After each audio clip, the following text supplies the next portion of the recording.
People ask why we came. We didn't come to chase a dream. First, we came to breathe.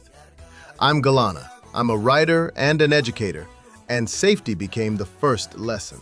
I'm Galane. I became a nurse here. I help other people heal.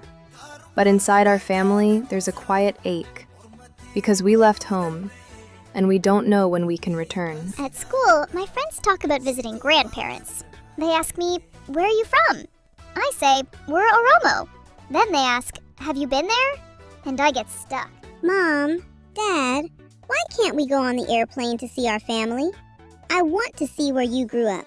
I want to meet everyone and hug them for real. When we came, Galane was 24 and I was 31. Because of my writing and activism, going back wasn't safe. I applied for asylum, and then we waited.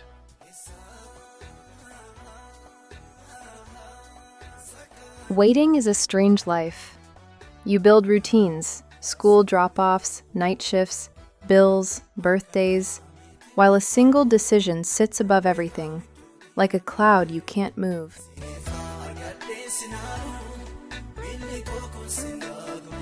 We're happy here. We have friends and soccer and school projects. But at home, we hear stories, songs, and words from Ethiopia. It feels like two worlds in one house.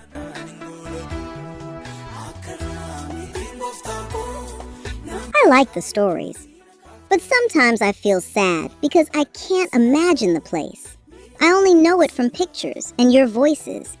I want to see it with my own eyes. I teach, I write, I speak up online because silence can be dangerous, but it also means our status stays uncertain. That's the price of telling the truth too loudly. In the hospital, I see fear and courage every day. It reminds me, we are strong. Still, when my daughters ask, why not visit? My answers never feel big enough. I don't want my parents to feel worried. I just want a simple thing. One day to travel without fear. One day to say, "This is where we came from," and smile.